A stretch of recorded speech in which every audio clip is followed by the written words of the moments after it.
Hello, good morning. എന്തുണ്ട് വിശേഷം? എല്ലാവർക്കും സുഖമല്ലേ? അപ്പോൾ ഇന്നത്തെ യൂണിവേഴ്സൽ ഗൈഡൻസ് എന്താണെന്ന് നോക്കാം. എന്താണ് ഇന്നത്തെ എനർജി, എന്തെല്ലാം കാര്യങ്ങൾ ശ്രദ്ധിക്കണം, എന്തെല്ലാം ബ്ലെസ്സിങ്സ് ഉണ്ടെന്ന് നോക്കാം. പോസിറ്റീവ് ആയിട്ടിരിക്കണേ.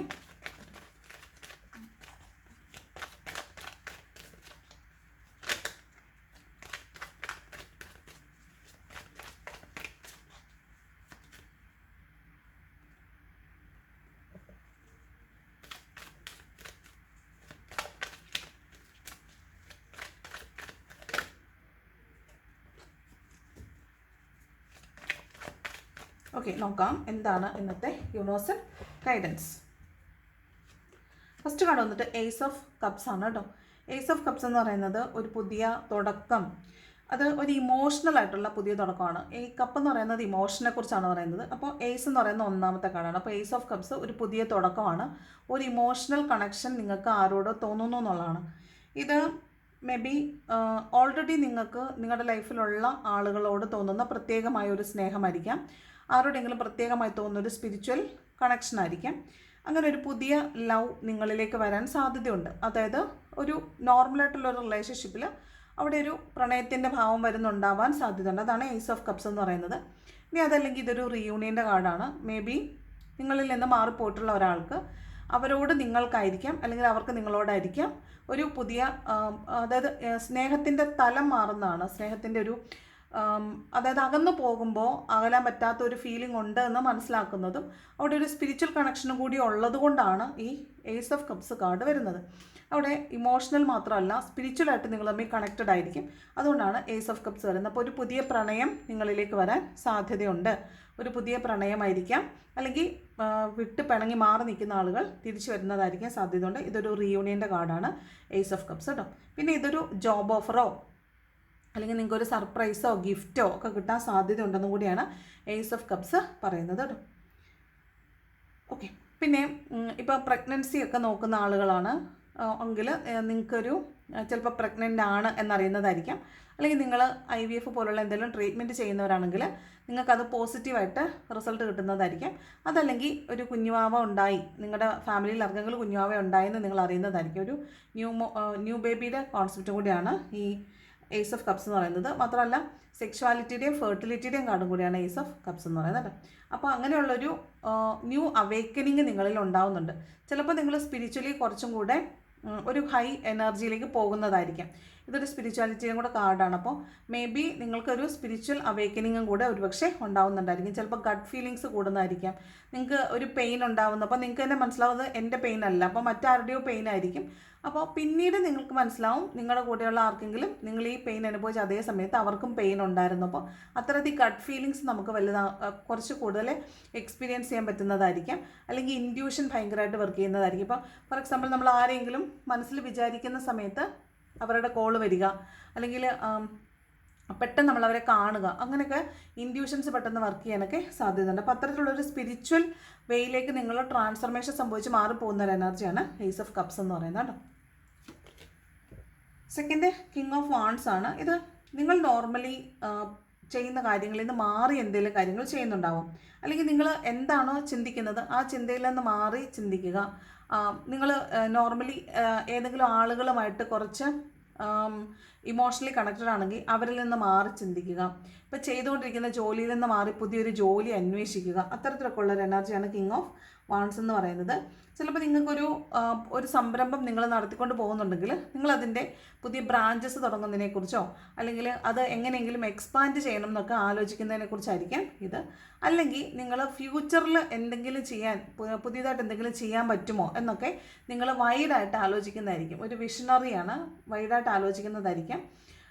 പിന്നെ നിങ്ങളിപ്പോൾ ചെയ്തുകൊണ്ടിരിക്കുന്ന ജോലി മാറിയിട്ട് പുതിയൊരു ജോലി കിട്ടുമോ എന്ന് സെർച്ച് ചെയ്യുന്നതാവാനും സാധ്യതയുണ്ട്. ചിലപ്പം ഇപ്പോൾ ഉള്ളതിൽ നിന്ന് നെക്സ്റ്റ് വാട്ട് ഈസ് നെക്സ്റ്റ് എന്ന് ചിന്തിക്കുന്നതാണ്. അപ്പോൾ ഇപ്പോൾ ഉള്ളതിൽ നിന്ന് മാറി മറ്റെന്തെങ്കിലും ഒരു മേഖലയിലേക്ക് നിങ്ങൾ മാറി ചിന്തിക്കുന്ന ഒരു എനർജിയാണ് കിങ് ഓഫ് വാൺസ് എന്ന് പറയുന്നത്. Okay, then Queen of swords ആണ്. ഇത് മേ ബി ഒരു വ്യക്തി ആയിരിക്കാം, അല്ലെങ്കിൽ നിങ്ങൾക്കറിയുന്ന ആളുകളായിരിക്കാം, അല്ലെങ്കിൽ പുതിയ ആളുകളായിരിക്കാം.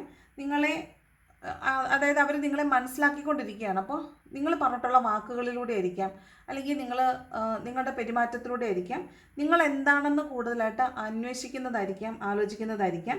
അപ്പോൾ അവിടെ ക്ലാരിറ്റിക്ക് വേണ്ടിയിട്ട് അവർ നിങ്ങളെ ചോദ്യം ചെയ്യുന്നതായിരിക്കാം. ഇല്ലെങ്കിൽ നിങ്ങൾ മറ്റുള്ളവരോടുള്ള എനർജിയാണ്. നിങ്ങൾക്ക് മറ്റുള്ളവരോട് എന്തെങ്കിലും കാര്യങ്ങൾ അറിയാൻ വേണ്ടിയിട്ട് പെട്ടെന്ന് മുറിരണ്ട. അതാണ് ഈ എപ്പോഴും ഞാൻ പറയുന്ന പോലെ ക്വീൻ ഓഫ് സോർട്സ് എന്ന് പറഞ്ഞാൽ പെട്ടെന്ന് മുറിരണ്ടാണ്. അത് നേരെ ഉള്ളവർക്കാണ് ആ പ്രശ്നം.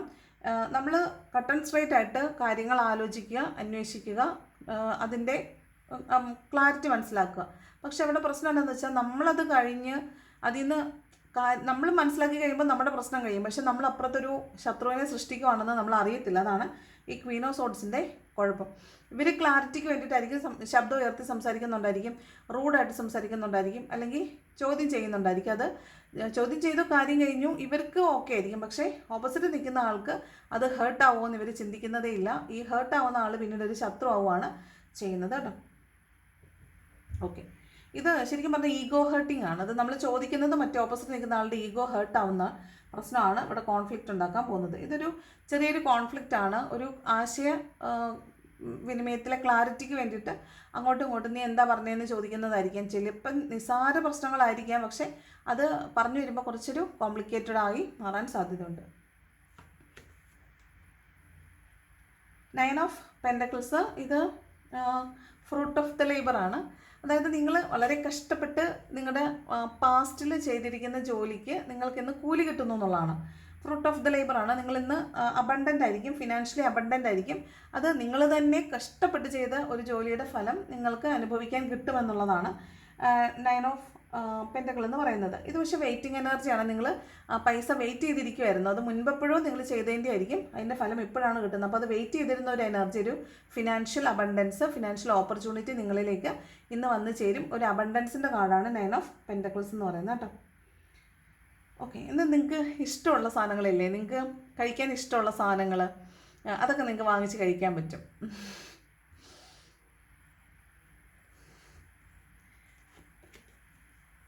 ദെൻ 7 ഓഫ് പെൻറ്റക്കിൾസ് ഇത് വേറെ കുറച്ച് എനർജിയാണ്. ഇത് കുറച്ച് പേരുടെ പണം വെയിറ്റ് ചെയ്ത് ഇരിക്കുന്നവരുടെ പണം കിട്ടുന്നതായിട്ട് കാണുന്നുണ്ട്. ഇവിടെ വേറെ കുറച്ച് പേരുടേത് പണത്തിന് വേണ്ടിയിട്ട് വെയിറ്റിംഗ് ആണെന്ന് കാണുന്നുണ്ട്. ചിലപ്പോൾ ഇത് പണത്തിന് വേണ്ടിയിട്ടുള്ള വെയിറ്റിംഗ് ആയിരിക്കാം, അല്ലെങ്കിൽ നിങ്ങളുടെ എന്തെങ്കിലും കാണാതെ പോയിട്ടുള്ള സാധനങ്ങൾക്ക് വേണ്ടിയിട്ടുള്ള കാത്തിരിപ്പായിരിക്കും. അത് കിട്ടുമോ എന്ന് നോക്കി നിൽക്കുന്നതായിരിക്കാം. അല്ലെങ്കിൽ നമുക്ക് വിലപിടിപ്പുള്ള എന്തെങ്കിലും കാര്യം, നമുക്ക് വിലപിടിപ്പുള്ളത് എന്തുവാകാം കേട്ടോ. അത് പണമായിരിക്കാം, വസ്തുവായിരിക്കാം, മണ്ണായിരിക്കാം, അല്ലെങ്കിൽ വീടായിരിക്കാം, അല്ലെങ്കിൽ നമ്മുടെ വ്യക്തികളായിരിക്കും. അപ്പോൾ നമ്മളിൽ നിന്ന് മാറിപ്പോയിട്ടുള്ള ആളുകൾ, ഈ പറഞ്ഞ ഇതിനെയൊക്കെ നമുക്ക് വേണം, പക്ഷെ ഇപ്പോൾ നമ്മുടെ കയ്യിലില്ല. അപ്പോൾ നമ്മൾ ഇതെപ്പോൾ വരും എന്ന് ചോദിച്ച് വെയിറ്റ് ചെയ്യുന്ന എനർജിയാണ് 7 ഓഫ് പെൻറ്റക്കിൾസ്. മാത്രമല്ല ഇതൊരു ലോങ് ടേം വ്യൂ ആണ്. നമ്മൾ ഒരു 1-2 ദിവസത്തേക്ക് വേണ്ടി അല്ല ഇത് വെയിറ്റ് ചെയ്യുന്നത്. ഇത് നമുക്കൊരു ലോങ് ടേമിലേക്കാണ് നമ്മളിത് നോക്കിക്കൊണ്ടിരിക്കുന്നത്. അപ്പോൾ കുറേ നാളായിട്ട് ചിലപ്പോൾ നിങ്ങൾ പണത്തിന് വേണ്ടി വെയിറ്റ് ചെയ്യുമായിരിക്കും. ഇന്ന് പണത്തിന് അത്യാവശ്യം ഉണ്ടായിരിക്കും, ഇന്നും പണത്തിന് വേണ്ടിയിട്ട് നിങ്ങൾ വെയിറ്റ് ചെയ്യുന്ന പോലെ കാണുന്നുണ്ട്. കുറച്ച് പേർക്ക് ഫിനാൻഷ്യൽ അബണ്ടൻസ്, പണം വന്ന് ചേരുമെന്ന് കാണുന്നുണ്ട്. ഓക്കെ, ഇത് ചിലപ്പോൾ ഉണ്ടല്ലോ, നിങ്ങൾ വളരെ സ്മൂത്തായിട്ട് പോയിക്കൊണ്ടിരിക്കുന്ന ചില ആളുകൾക്ക് പെട്ടെന്നൊരു സ്റ്റക്നെസ് വരും. ലൈഫിലൊരു സ്റ്റക്നെസ് വരുമ്പോൾ നമ്മൾ ആകെപ്പാടെ കൺഫ്യൂസ്ഡ് ആവും, ഇതെന്താണ് ഇങ്ങനെ വന്നേക്കുന്നത്. അപ്പം നമ്മൾ എന്ത് ചെയ്യും, ഇതിനൊരു സൊല്യൂഷൻ വേണമല്ലോ. അപ്പോൾ അതിന് വേണ്ടിയിട്ട് നമ്മൾ വെയിറ്റ് ചെയ്യും. എന്താണ് ഇതിനുള്ള സൊല്യൂഷൻ എന്നറിയാതെ നമ്മളിങ്ങനെ വെയിറ്റ് ചെയ്യും. ആ എനർജിയും ആയിരിക്കാം 7 ഓഫ് പെൻറ്റക്കിൾസ്. അതായത് നമ്മൾ പൈസയ്ക്ക് വലിയ ബുദ്ധിമുട്ടില്ലാതെ ഇങ്ങനെ പോയിക്കൊണ്ടിരിക്കുമായിരുന്നെങ്കിൽ പെട്ടെന്ന് ആ പൈസയുടെ ഫ്ലോ നിലയ്ക്കുമ്പോൾ ഉണ്ടാകുന്നൊരു സ്റ്റക്നെസ് ഇല്ലേ, അവിടെയാണ് ലോങ് ടേം വ്യൂവിലേക്ക് നമ്മൾ നോക്കി പോയിക്കൊണ്ടിരിക്കുമ്പോഴാണ് ഈ ഒരു സ്റ്റക്നെസ് വരുന്നത്. അവിടെ വെയിറ്റിംഗ് എനർജി വരുന്നതാണ് കേട്ടോ 7 ഓഫ് പെൻറ്റക്കിൾസ്. പണത്തിന് വേണ്ടിയിട്ട് വെയിറ്റ് ചെയ്യുന്നു എന്നാണ്. പേജ് ഓഫ് കപ്സ് എന്ന് പറയുന്നത് നിങ്ങൾക്കൊരു മോട്ടിവേഷൻ തരാനോ, നിങ്ങൾക്കൊരു ഗിഫ്റ്റ് തരാനോ, ഒരു സർപ്രൈസ് തരാനോ ഒക്കെ ചിലപ്പോൾ ഇന്ന് ആരെങ്കിലും നിങ്ങൾക്കൊരു സർപ്രൈസോ ഗിഫ്റ്റൊക്കെ തരാൻ സാധ്യതയുണ്ട്. ഇനി ചിലപ്പോൾ നിങ്ങൾക്ക് ആരെങ്കിലും ഒരു ഓഫർ, ഒരു പേഴ്സൺ ആയിരിക്കാം, അതായത് മച്ചുവർ അല്ലാത്ത എന്ന് വെച്ചാൽ ഇമ്മച്ചുവർ സ്വഭാവമുള്ള ഒരു വ്യക്തി ആയിരിക്കും. പ്രായമൊക്കെ ഉണ്ടായിരിക്കും, പക്ഷേ സ്വഭാവത്തിൽ മെച്യൂരിറ്റി ഉണ്ടാവത്തില്ല. അപ്പോൾ അത്തരത്തിലുള്ള ഒരാൾ ചിലപ്പോൾ നിങ്ങൾക്കൊരു ഓഫർ തരാൻ സാധ്യതയുണ്ട്. ഇത് രണ്ടും ഏസ് ഓഫ് കപ്സും പേജ് ഓഫ് കപ്സും ശരിക്കും പറഞ്ഞാൽ ഒരു ന്യൂ ഇമോഷണൽ ബിഗിനിങ് ആണ്. ഇതൊരു റീസ്റ്റാർട്ട് ആണെങ്കിൽ ഇതൊരു ഫ്രഷ് ന്യൂ ബിഗിനിങ് ആണ്. അപ്പോൾ ഇവിടെ നിങ്ങളിൽ നിന്ന് അകന്നു പോയിട്ടുള്ള ആളുകൾ ചിലപ്പോൾ നിങ്ങളുടെ ലൈഫിലേക്ക് തിരിച്ചു വരുന്നതായിരിക്കാൻ സാധ്യതയുണ്ട്. ഇതൊരു പ്രണയത്തിൻ്റെ കാർഡ് തന്നെയാണ്. ഇമ്മച്ചുറായ ഒരാൾ, ഒരു ഫ്ലേർട്ടി ആയിട്ടുള്ള ഒരാൾ നമുക്കൊരു സന്ദേശം അയക്കുന്നതോ അല്ലെങ്കിൽ അത്തരത്തിലുള്ള ആളുടെ ഒരു അങ്ങനെയുള്ള ആരെങ്കിലും ഉണ്ടെങ്കിൽ അവരുടെ ഭാഗത്തുനിന്നൊരു മെസ്സേജ് കമ്മ്യൂണിക്കേഷൻ കിട്ടുന്നതായിരിക്കും സാധ്യതയുണ്ട്. ഇവിടെ ഏസ് ഓഫ് കപ്സ് എന്ന് പറയുന്ന ഒരു റീയൂണിയൻ്റെ കാർഡാണ്. അതുപോലെ ഒരു പുതിയ ആൾ നമ്മുടെ ലൈഫിലേക്ക് വരാൻ സാധ്യത ഉണ്ടെന്നുമാണ് കേട്ടോ. ഓക്കെ, ഇവിടെ ഈ ക്വീൻ ഓഫ് സോർട്സും 9 ഓഫ് പെൻറ്റക്കിൾസും ഒക്കെ പറയുമ്പോഴേ നിങ്ങൾക്ക് കിട്ടാനുള്ള പൈസ ഇപ്പോൾ എവിടെ നിന്നെങ്കിലും നിങ്ങൾ ജോലി, ഇപ്പോൾ സാലറി ആയാലും ഏതെങ്കിലുമൊക്കെ പൈസകൾ നിങ്ങൾക്ക് കിട്ടാനുണ്ടെങ്കിൽ ആ പൈസ എന്താണ് കിട്ടാത്തതെന്ന് നിങ്ങൾ മറ്റുള്ളവരോടും കൂടെ ആലോചിക്കുന്നതും അന്വേഷിക്കുന്നതൊക്കെ ആയിരിക്കും കേട്ടോ. ഒരു ഡിസ്കസ് ചെയ്യുന്നതോ അല്ലെങ്കിൽ നമ്മൾ മറ്റുള്ളവരോട് ചോദിക്കുന്നത് എന്താണ് കിട്ടാത്തതെന്ന് ചോദിക്കുന്നതായിരിക്കാനൊക്കെ സാധ്യതയുണ്ട്. ഇത് ഇങ്ങോട്ട് നോക്കിയിട്ടാണ് ഇരിക്കുന്നതുകൊണ്ട്. ദെൻ മൂണാണ്, ചിലപ്പോഴൊക്കെ മൂഡ് സ്വിങ്സ് വരാൻ സാധ്യതയുണ്ട്. അതുപോലെ മോസ്റ്റ്ലി മൂഡ് സ്വിങ്സ് ആണ്, അല്ലെങ്കിൽ ഈ പറഞ്ഞ ഫ്ലക്ച്വേറ്റിംഗ് എനർജിയാണ്. ചില സമയത്ത് ഭയങ്കര ആക്റ്റീവായിരിക്കും, എന്തൊക്കെയോ ചെയ്യണമെന്ന് തോന്നും. അതിങ്ങനെ ചെയ്തു തുടങ്ങുമ്പോഴത്തേക്കും പകുതിയാക്കിയിട്ട് അടുത്തതിലേക്ക് പോകും, പിന്നെ അടുത്തതിലേക്ക് പോകും. അത് കഴിയുമ്പോഴത്തേക്കും അങ്ങ് മടി പിടിക്കും. അപ്പോൾ പകുതിയായിട്ട് കിടക്കുന്ന കുറേ ജോലികൾ കാണും. അപ്പോൾ അത്തരത്തിൽ വരുമ്പോൾ നമുക്ക് പിന്നെ ഒരു മൂഡ് സ്വിങ്സ് വരുമ്പോഴത്തേക്കും നമ്മൾ എനർജി ലോസ് വരുന്നൊരു എനർജിയാണ് മോണെന്ന് പറയുന്നത്. ഭയങ്കര ലോവർ എനർജി ആയിരിക്കും. അതായത് മൂഡ് സ്വിങ്സ് വന്നുകൊണ്ടേയിരിക്കും. നമ്മൾ ഫ്ലക്ച്വേറ്റിംഗ് എനർജിയിൽ നിൽക്കും, കൺസിസ്റ്റൻ്റ് ആയിരിക്കത്തില്ല. ചിലപ്പോൾ ഭയങ്കര മൂഡ് ഓഫ് ആയിരിക്കും, ചിലപ്പോൾ ഭയങ്കര ഹാപ്പി ആയിരിക്കും, ചിലപ്പോൾ മടിയായിരിക്കും. അത്തരത്തിലുള്ള ഒരു എനർജിയാണ് കേട്ടോ. അതുപോലെ പഴയ കാര്യങ്ങൾ ആലോചിച്ച് വിഷമിക്കുന്ന ഒരു എനർജി കൂടിയാണ്. പഴയ ക്ലിങ്ങിങ് ടു ദ പാസ്റ്റ് ആണ്. പഴയ കാര്യങ്ങൾ ആലോചിച്ചിട്ട് അത് ചിലപ്പോൾ ഹീലായി പോയതായിരിക്കും, ആ പ്രശ്നങ്ങളൊക്കെ എപ്പോഴോ കഴിഞ്ഞു പോയതൊക്കെ ആയിരിക്കും. പക്ഷേ ഇന്നും അതിനെക്കുറിച്ച് ആലോചിച്ച് ചിലപ്പോൾ നിങ്ങൾ വിഷമിക്കുന്നുണ്ടാവാൻ സാധ്യതയുണ്ട്. ആ കാര്യങ്ങൾ ഓർത്ത് വിഷമിക്കുന്നതാവാൻ സാധ്യതയുണ്ട്. അതാണ് മൂൺ എനർജി പറയുന്നത്. വീണ്ടും കിങ് ഓഫ് പെൻറ്റക്കിൾസ്, ധാരാളം പണം വന്ന് ചേരും, ഫിനാൻസിന് നല്ലൊരു ഗ്രോത്ത് ഉള്ള ദിവസം എന്നാണ്, ഫിനാൻഷ്യൽ സ്റ്റെബിലിറ്റി കിട്ടും എന്നാണ്, പണം ധാരാളമായിട്ട് വരും എന്നാണ്. കിങ് ഓഫ് പെൻറ്റക്കിൾസ് ആണ്, പണത്തിൻ്റെ രാജാവെന്നാണ്. അപ്പോൾ ധാരാളം പണം വരും എന്നാണ് കിങ് ഓഫ് പെൻറ്റക്കിൾസ് പറയുന്നത്. ഇവിടെ നിങ്ങൾക്ക് കുറച്ച് ഇമോഷണലി സ്റ്റേബിൾ ആയിട്ടിരിക്കാൻ പറ്റും. അതുപോലെ വളരെ ഗ്രൗണ്ടഡ് ആയിരിക്കണം. പിന്നെ മറ്റുള്ളവരെ ഹെൽപ്പ് ചെയ്യാൻ പറ്റുമെങ്കിൽ അവർക്കും കൂടി വേണ്ടിയിട്ട് എന്തെങ്കിലുമൊക്കെ ചെയ്യണം എന്നുള്ളതാണ് കിങ് ഓഫ് പെൻറ്റക്കിൾസ് പറയുന്നത്. ഓക്കെ, അപ്പോൾ ഇവിടെ ഒരു നമ്മളോട് പറയുന്നത് നമുക്ക് കിട്ടുന്ന നമ്മൾ ഉപയോഗിക്കുന്ന പണം എന്ന് പറയുന്നത് ഈ പണം ഉപയോഗിക്കാൻ അർഹരാണ് ഈ ഭൂമിയിലുള്ള എല്ലാ മനുഷ്യരും. പക്ഷേ ഫോർച്ചുനേറ്റ്ലി ഓർ അൺഫോർച്ചുനേറ്റ്ലി നമുക്ക് കിട്ടുന്നുണ്ട്, മറ്റുള്ളവർക്ക് കിട്ടുന്നില്ല. അപ്പോൾ നമുക്ക് കിട്ടുന്നത് കൊണ്ട് നമ്മൾ മറ്റുള്ളവരെയും കൂടെ ഹെൽപ്പ് ചെയ്യാൻ പറ്റുമോ എന്ന് നോക്കണം. കുറച്ച് ജനറസ് ആയിട്ടിരിക്കണം എന്നാണ് പറയുന്നത്. മറ്റുള്ളവരെയും കൂടെ ഹെൽപ്പ് ചെയ്യാൻ പറ്റുമെങ്കിൽ ഹെൽപ്പ് ചെയ്യണം എന്നാണ് പറയുന്നത് കേട്ടോ. മാത്രമല്ല ഇപ്പോൾ ഇതൊരു ഫെസ്റ്റിവൽ സീസൺ ആണല്ലോ, അപ്പോൾ നമുക്ക് ഒരുപാട് പേർക്ക് നമുക്ക് ഹെൽപ്പ് ചെയ്യാൻ പറ്റുന്ന ഒരു സമയം കൂടിയാണ്. അപ്പോൾ മനസ്സുള്ളവർ, അതുപോലെ നിങ്ങൾക്ക് ഫിനാൻഷ്യൽ ബാഡ്കർമ്മയുണ്ടോ എന്ന് പേടിയുള്ളവർ, അങ്ങനെയുള്ളവരൊക്കെ നിങ്ങൾ കൊച്ചു കൊച്ചു കാര്യങ്ങൾ ചെയ്യുന്നത് നല്ലതായിരിക്കും. അതായത് പ്രഗ്നൻ്റ് ആയിട്ടുള്ള ലേഡീസിന് നിങ്ങൾ ഫുഡ് വാങ്ങിച്ചു കൊടുക്കുക, മരുന്ന് വാങ്ങിച്ചു കൊടുക്കുക, വസ്ത്രം വാങ്ങിച്ചു കൊടുക്കുക, അത് നല്ലതാണ്. കൊച്ചു കുട്ടികൾക്ക് മധുര പലഹാരങ്ങളോ മിഠായിയോ വാങ്ങിച്ചു കൊടുക്കുക. പിന്നെ ആഹാരം വാങ്ങിച്ചു കൊടുക്കുക, അന്നദാനം കൊടുക്കുന്നത് നല്ലതാണ്. അപ്പോൾ മണി ബാഡ്കർമ്മയുടെ കുറേ പ്രശ്നങ്ങൾ അത്തരത്തിൽ നമുക്ക് പരിഹരിക്കാനായിട്ട് പറ്റും. ഓക്കെ, അപ്പോൾ നിങ്ങൾക്ക് പണമുണ്ട് എന്ന് വെച്ചാൽ നമ്മുടെ കയ്യിൽ 1 കോടി രൂപ കിട്ടിയിട്ട് ഞാൻ ആരെങ്കിലും സഹായിക്കാമെന്ന് വിചാരിക്കരുത്. നിങ്ങളുടെ കയ്യിൽ വരുന്ന പൈസയ്ക്ക് അനുസരിച്ച് നിങ്ങൾ മറ്റുള്ളവരെ ഹെൽപ്പ് ചെയ്യാനായിട്ട് ശ്രമിക്കണം. ഓക്കെ, അത്തരത്തിലാണ് ഒരു എനർജിയാണ്, ജനറസ് ആയിരിക്കണം എന്നുള്ളൊരു എനർജിയാണ് king of pentacles. 10 of cups എന്ന് പറയുന്നത് ഫാമിലി റീയൂണിയൻ ആണ്. അതായത് സെപ്പറേറ്റായി നിൽക്കുന്ന ഹസ്ബൻഡ് ഓർ വൈഫ് ആയിരിക്കാം, അല്ലെങ്കിൽ ഫാമിലി പോലെയുള്ള ആളുകളായിരിക്കാം, ലിവിങ് ടുഗദറുള്ള ആളുകളായിരിക്കാം. അവർക്കൊക്കെ ഫാമിലി റീയൂണിയനാണ്, എല്ലാവരും ഒരുമിച്ച് വന്ന് ചേരുന്നതോ അല്ലെങ്കിൽ വളരെ ഹാപ്പി ആയിട്ടിരിക്കുന്നതാണ്. അപ്പോൾ എല്ലാവരും ഒരുമിച്ചില്ലെങ്കിൽ പോലും നിങ്ങൾക്ക് വളരെ ഹാപ്പി ആയിട്ടിരിക്കാൻ പറ്റുന്നതും ഒരുമിച്ച് കുറേ അധികം സമയം സ്പെൻഡ് ചെയ്യുന്നതും ഒക്കെയാണ്. അപ്പോൾ അതിപ്പോൾ ഫിസിക്കൽ പ്രസൻസ് വേണമെന്ന് നിർബന്ധമില്ല. അപ്പം ആളുകൾ പല സ്ഥലത്താണെങ്കിൽ പോലും നിങ്ങൾക്ക് ഫോണിലൊക്കെ സംസാരിച്ച് വളരെ ഹാപ്പി ആയിട്ടിരിക്കാൻ പറ്റും. ഒരു ഫാമിലി എന്നൊരു ഫീല് നിങ്ങൾക്ക് എക്സ്പീരിയൻസ് ചെയ്യാനായിട്ട് പറ്റും. ചിലപ്പോൾ ഒരു സിനിമയ്ക്ക് പോകുന്നതായിരിക്കാം, ഔട്ടിങ്ങിന് പോകുന്നതായിരിക്കാം, ഫുഡ് കഴിക്കാൻ പുറത്ത് പോകുന്നതായിരിക്കാം. അത്തരത്തിലൊക്കെ ഉള്ള ഒരു എനർജിയാണ് 10 ഓഫ് കപ്സ് എന്ന് പറയുന്നത് കേട്ടോ. ഇതൊരു ചിലപ്പോൾ നിങ്ങളൊരു മാരേജ് ഫംഗ്ഷൻ പോലുള്ള ഏതെങ്കിലും ഒരു ഫംഗ്ഷനിൽ കുടുംബമായിട്ട് പങ്കെടുക്കുന്നതാവാനും സാധ്യതയുണ്ട്. അതുപോലെ ഉണ്ടല്ലോ, ഫാമിലി ആകണമെന്ന് ആഗ്രഹിക്കുന്ന ആളുകളുണ്ടല്ലോ, ഒരിക്കലും ആകാൻ പറ്റത്തില്ലെങ്കിലും ഫാമിലി ആകണം എന്ന് ആഗ്രഹിക്കുന്ന ആളുകളായിരിക്കാം. ചിലപ്പോൾ പാസ്റ്റ് ലൈഫിലെ ഫാമിലി ആയിട്ടുള്ള ആളുകളായിരിക്കും. അങ്ങനെയുള്ള ആളുകളൊക്കെ തമ്മിലുള്ളൊരു യൂണിയൻ ആയിരിക്കാനും സാധ്യതയുണ്ട്. അതൊക്കെയാണ് 10 ഓഫ് കപ്സ് പറയുന്നത്. ലാസ്റ്റ് കാർഡ് സ്ട്രെങ്ത് ആണത്. നമുക്ക് നമ്മളെ തന്നെ ഒന്ന് ബലപ്പെടുത്തണം. അപ്പോൾ അതിന് വേണ്ടിയിട്ട് നമ്മളെ കുറച്ച് മോശം സാഹചര്യങ്ങളിൽ കൊണ്ടുപോയി നിർത്തും. അപ്പോൾ നമ്മൾ എന്ത് ചെയ്യണമെന്ന് വെച്ചാൽ ആ സാഹചര്യത്തിനോട് ഇണങ്ങാൻ പഠിക്കണം. ഇത് ഇണങ്ങലാണ്, ഇതൊരു തരം പരിവപ്പെടൽ, ഇണങ്ങൽ, അല്ലെങ്കിൽ മെഡിക്കൽ എന്നൊക്കെയാണ് ഈ കാർഡ് പറയുന്നത്, സ്ട്രെങ്ത് കാർഡ് പറയുന്നത്. അതായത് നമ്മൾ ഒരു പുതിയ സാഹചര്യത്തിനോട് ഇണങ്ങാനുണ്ട് അല്ലെങ്കിൽ പരിവപ്പെടാനുണ്ട്. അങ്ങനെ വരുമ്പോൾ എന്ത് പറ്റുമെന്ന് വെച്ചാൽ നമ്മളെ അത് പരിവപ്പെടാൻ നമ്മൾ ഇതുവരെ അത് എക്സ്പീരിയൻസ് ചെയ്തിട്ടില്ല. അപ്പോൾ അത്തരത്തിലുള്ള അനുഭവങ്ങൾ നമുക്കുണ്ടാകും. ആ അനുഭവങ്ങളിൽ നമ്മൾ ചിലപ്പോൾ കുറച്ച് വേദന ഉണ്ടാകും, ചിലപ്പോൾ പഴയ കാര്യങ്ങൾ ഓർത്തിരുന്ന് വേദനിക്കുന്നതായിരിക്കും. അപ്പം നമുക്ക് തന്നെ തോന്നും ഞാൻ ഇനി ഇത് ഓർത്തിരിക്കുന്നതിൽ അർത്ഥമില്ല, ഇതൊക്കെ കഴിഞ്ഞു പോയതാണ്, അപ്പോൾ ഞാൻ ഇതിൽ നിന്ന് മൂവ് ഓൺ ചെയ്യണം. അപ്പോൾ നിങ്ങൾ ആ ചിന്ത നിങ്ങളിലൊരു നല്ലൊരു ലോജിക് ഉണ്ടാക്കും, നിങ്ങൾ അതിൽ നിന്നൊരു പാഠം ഉൾക്കൊണ്ട് നിങ്ങൾ മുന്നോട്ട് പോകാൻ ശ്രമിക്കും. അത്തരത്തിലുള്ളൊരു എനർജിയാണ് സ്ട്രെങ്ത്. സ്ട്രെങ്ത് എപ്പോഴും നമ്മളെ സ്ട്രോങ് ആക്കും, കറേജിയസ് ആക്കും, ധൈര്യശാലികളാക്കും, ബോൾഡ് ആക്കും, പുതിയ നല്ല തീരുമാനങ്ങൾ എടുക്കാൻ പറ്റും. അതിന് നല്ല തീരുമാനങ്ങൾ എടുക്കണമെങ്കിൽ നമ്മൾ കഠിനമായ പരീക്ഷണങ്ങളിൽ കൂടെ കടന്നു പോകേണ്ടി വരും. അപ്പോൾ അത്തരത്തിലുള്ള നമ്മൾ ഓൾറെഡി കടന്നു പോയിട്ടുള്ളവരായിരിക്കാം. അങ്ങനെയാണെങ്കിൽ വീണ്ടും വീണ്ടും അതിൽ നിങ്ങൾ ആലോചിക്കുമ്പോൾ നിങ്ങൾക്ക് തോന്നും ഞാൻ ഇനിയും എന്തിനാണിതിൽ കടിച്ചു തൂങ്ങി നിൽക്കുന്നത് എന്നുള്ളൊരു തോന്നൽ വരും. ആ തോന്നലിൽ നിന്നുണ്ടാകുന്ന പെയിൻ ഉണ്ടല്ലോ, ആ പെയിനാണ് ചിലപ്പോൾ നമ്മളെ സ്ട്രോങ് ആക്കാൻ പോകുന്നത്. അതാണ് സ്ട്രെങ്ത് കാർഡ് വന്നേക്കുന്നത്. ഇവിടെ മൂൺ കാർഡ് ഉള്ളതുകൊണ്ടാണ് ഞാനത് പറഞ്ഞത്, ക്ലിങ്ങിങ് ടു ദ പാസ്റ്റ്. അതുപോലെ സ്ട്രെങ്ത് കാർഡും കൂടെ വരുമ്പോൾ നമ്മൾ പഴയ കാര്യങ്ങൾ ഓർത്ത് അതിൽ നിന്നായിരിക്കും ചിലപ്പോൾ നിങ്ങൾക്ക് രക്ഷപ്പെടേണ്ടത്, അവിടെ ആയിരിക്കും നിങ്ങൾക്ക് ഹീലിംഗ് ആവശ്യമുള്ളത്, അവിടെ ആയിരിക്കും ചിലപ്പോൾ നിങ്ങൾ ബോൾഡ് ആൻഡ് സ്ട്രോങ് ആവേണ്ടത്. അപ്പോൾ ആ പഴയ എന്ത് സാഹചര്യം ആയിക്കോട്ടെ, ഹെൽത്ത് വൈസ് ഉള്ള ഇഷ്യൂസ് കൊണ്ട് വന്നവരാണെങ്കിൽ അങ്ങനെ, അതല്ല ഫിനാൻഷ്യൽ പ്രശ്നങ്ങൾ കൊണ്ട് വന്നവരാണെങ്കിൽ അങ്ങനെ, ഫാമിലിയൽ ബോണ്ടേജിൻ്റെ പ്രശ്നമാണെങ്കിൽ അങ്ങനെ, അതല്ല റിലേഷൻഷിപ്പിലാണെങ്കിൽ അങ്ങനെ. അപ്പോൾ ഏത് രീതിയിൽ പ്രശ്നം ഉണ്ടായിട്ട് നിങ്ങൾ ടാരോ കാണാൻ തുടങ്ങിയവരായാലും നിങ്ങൾക്ക് ആ പഴയ കാര്യങ്ങളെ ഓർത്ത് നിങ്ങൾ വേദനിക്കുന്നത് നിർത്തുക. അവിടെ നിങ്ങൾ കുറച്ചും കൂടെ ബോൾഡ് ആവാനുണ്ട്. പഴയ കാര്യങ്ങളെ നിങ്ങൾ ഇനി ഒരിക്കലും കരഞ്ഞിട്ട് അതിനെ കാണാൻ പറ്റാതെ വന്ന് നിങ്ങൾ ബോൾഡ് ആൻഡ് സ്ട്രോങ് ആവണമെന്നാണ്. അപ്പോൾ അത്തരത്തിലുള്ളൊരു എനർജി നിങ്ങൾക്ക് ഇന്നേ ദിവസം ഉണ്ട്. നിങ്ങളത് ചിലപ്പോൾ കരഞ്ഞു തീർക്കുന്നുണ്ടാവാം, അല്ലെങ്കിൽ അത്തരത്തിലുള്ള എന്തെങ്കിലുമൊക്കെ കാര്യങ്ങൾ നിങ്ങളിൽ നിന്ന് വിട്ടുപോകുന്നുണ്ടാവും. അപ്പോൾ നിങ്ങൾ കുറച്ചും കൂടെ സ്ട്രോങ് ആകും എന്നാണ് കാണുന്നത്. ബോട്ടം വന്നിരിക്കുന്ന പേജ് ഓഫ് പെൻറ്റക്കിൾസ് ആണ്. ഇത് വീണ്ടും പണം നമ്മളിലേക്ക് വരും എന്നുള്ളതാണ്.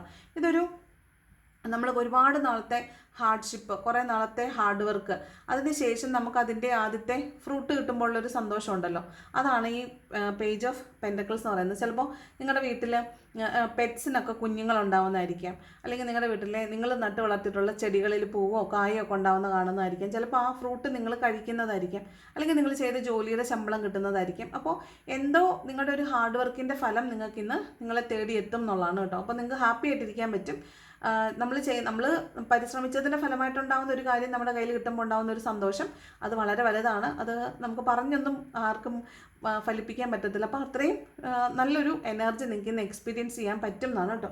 അപ്പോൾ മോശമില്ലാത്ത നല്ലൊരു റീഡിംഗ് ആണെന്ന് വന്നിട്ടുള്ളത്.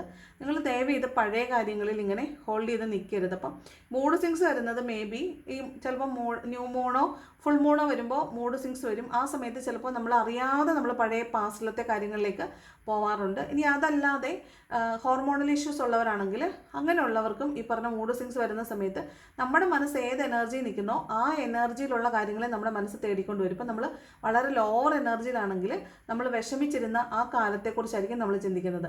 നമ്മൾ വളരെ ഹാപ്പി ആയിട്ടാണ് ഇരിക്കുന്നത്. നമ്മുടെ എനർജി ഹൈ ആണെങ്കിൽ നമ്മൾ വളരെ ഹാപ്പി ആയിട്ടിരുന്ന കാര്യങ്ങളെക്കുറിച്ചായിരിക്കും ചിന്തിക്കുന്നത്. ഇനി നിങ്ങൾ ഒരു കാര്യം ചിന്തിച്ച്, ഒരു വേദനിപ്പിക്കുന്ന ഒരു കാര്യം ചിന്തിച്ചാൽ അതിനുശേഷം പിന്നെ വരുന്ന എല്ലാം ഈ വേദനിപ്പിക്കുന്ന ചിന്തയുടെ ബാക്കികളായിരിക്കും. നിങ്ങൾ മനഃപൂർവ്വം അതിനെ മാറ്റിവിടാത്തടത്തോളം ആ ചിന്തകൾ നിങ്ങളെ വന്നിങ്ങനെ വലച്ചുകൊണ്ടിരിക്കും. അതിങ്ങനെ ഒന്നിന് പുറകെ ഒന്നായിട്ട് ഇങ്ങനെ വന്നുകൊണ്ടിരിക്കും. അപ്പോൾ നിങ്ങൾ എന്ത് ചെയ്യണമെന്ന് വെച്ചാൽ നിങ്ങളുടെ എനർജി ഹൈ ആക്കുക എന്നുള്ളതാണ് കേട്ടോ. അപ്പോൾ അത്തരത്തിലുള്ളൊരു മോട്ടിവേഷൻ നിങ്ങൾക്ക് ഇന്നേ ദിവസം ആരിൽ നിങ്ങൾ കിട്ടാൻ സാധ്യത ഉണ്ടെന്നുള്ളതാണ്. ചിലപ്പോൾ ഞാൻ പറയുന്നതുകൊണ്ട് തന്നെ ആയിരിക്കും കേൾക്കുന്നവർക്ക് ചിലപ്പോൾ നിങ്ങൾക്കൊരു ഫീല് വരുന്നത്. അപ്പോൾ നമ്മൾ ചെയ്യേണ്ടത് പഴയ കാര്യങ്ങളെക്കുറിച്ച് ആലോചിച്ച് വിഷമിക്കാതിരിക്കുക, മൂവ് ഫോർവേഡ്, മുന്നോട്ട് പോവുക. വളരെ എളുപ്പമുള്ളൊരു കാര്യമല്ല. പഴയതിനെ പൂർണ്ണമായിട്ടും നമ്മൾ വിട്ട് കളഞ്ഞിട്ട് പോകണമെങ്കിൽ നമുക്ക് വല്ല അൾഷിമേഴ്സോ വല്ലതും വരണം, അല്ലെങ്കിൽ ഡിമെൻഷ്യയോ അൾഷിമേഴ്സൊക്കെ വന്നാലാണ് പൂർണ്ണമായിട്ടും മറന്നിട്ട് പോകാൻ പറ്റുന്നത്. മറക്കുക എന്നുള്ളതല്ല, ആ പെയിനിനെ അവിടെ ഉപേക്ഷിക്കുക, അതിൽ നിന്ന് കിട്ടിയ പാഠവുമായിട്ട് മുന്നോട്ട് പോകുക എന്നുള്ളതാണ് കേട്ടോ. അപ്പോൾ അത്തരത്തിലുള്ളൊരു നല്ല എനർജിയാണ് വന്നിട്ടുള്ളത്. നിങ്ങൾക്ക് വളരെ സ്ട്രോങ് ആൻഡ് ബോൾഡ് ആയിട്ടിരിക്കാൻ പറ്റും, ഹാപ്പി ആയിട്ടിരിക്കാൻ പറ്റും. മൂഡ് സ്വിങ്സിനെ മാറ്റി കളയുക, പാസ്റ്റിലേക്ക് പോകേണ്ട ആവശ്യമില്ല. കൃത്യതയോടുകൂടി സംസാരിക്കുക, ക്ലാരിറ്റിയോടുകൂടി സംസാരിക്കുക. മറ്റാർക്കും ഒരു സംശയത്തിൻ്റെ ഇടവരേണ്ട കാര്യം ഇല്ല. വരികൾക്കിടയിലൂടെ വായിക്കാൻ ആർക്കും അവസരം കൊടുക്കേണ്ട ആവശ്യമില്ല. പണം വന്നു ചേരുമെന്ന് കാണുന്നുണ്ട്, പുതിയൊരു പ്രണയം വരുമെന്ന് കാണുന്നുണ്ട്. എന്നും ചെയ്യുന്നതല്ലാത്ത മറ്റേതോ ഒരു മേഖലയിലേക്ക് നിങ്ങൾ ചിന്തിക്കുന്നതായിട്ട് കാണുന്നുണ്ട്. മൊത്തത്തിലൊരു നല്ല എനർജി ഉള്ള ദിവസമാണ് കേട്ടോ. ഫിനാൻഷ്യൽ അബണ്ടൻസിൻ്റെ കാർഡ് 3 ഉണ്ട്. അപ്പോൾ നല്ല ഹാപ്പി ആയിട്ടിരിക്കുക. പൈസ ചിലവാക്കുമ്പോൾ വളരെ സൂക്ഷിക്കുക. പണം വന്നു ചിലവാക്കി എന്നാൽ മാത്രമേ വീണ്ടും പൈസ വരുള്ളൂ എന്ന് കരുതി ആവശ്യമില്ലാത്തടത്ത് പണം കൊണ്ട് സ്പെൻഡ് ചെയ്യരുത്. അനാവശ്യമായിട്ട് പണം സ്പെൻഡ് ചെയ്യരുത്. എപ്പോഴും സേവ് ചെയ്യുന്നതിനെക്കുറിച്ചൊരു എപ്പോഴും കിട്ടുന്ന പൈസയുടെ ഒരു 20% സേവ് ചെയ്തതിന് ശേഷം മാത്രമേ ബാക്കി പൈസയെ നിങ്ങൾ ചിലവാക്കാനായിട്ട് എടുക്കാൻ പാടുള്ളൂ. ഓക്കെ, എപ്പോഴും അത് ചെയ്യണം. ആ പൈസ എടുത്ത് എവിടെയെങ്കിലും ഒന്ന് മാറ്റി വെച്ചിട്ട് ബാക്കി നിങ്ങൾ ചിലവാക്കാൻ ശ്രമിക്കാവുള്ളൂ. എന്തെങ്കിലും ഒരു പൈസ, ഒരു പ്ലാൻ ബി നമുക്ക് വേണം. ഓക്കെ, അപ്പോൾ ഇതാണ് ഇന്നത്തെ റീഡിംഗ് എന്ന് പറയുന്നത്. റീഡിംഗ് ഇഷ്ടപ്പെട്ടാൽ ലൈക്ക് ചെയ്യുക, ഇഷ്ടപ്പെട്ടില്ലെങ്കിൽ ഡിസ്ലൈക്ക് ചെയ്യുക, കമൻറ്റ് ചെയ്യാൻ ഇഷ്ടമുള്ള ഒരു കമൻറ്റ് കൂടെ ചെയ്യുക. Thank you so much for watching my video. നല്ലൊരു ദിവസം ആശംസിക്കുന്നു. നാളെ മറ്റൊരു വീഡിയോയിൽ കാണാം. Thank you so much.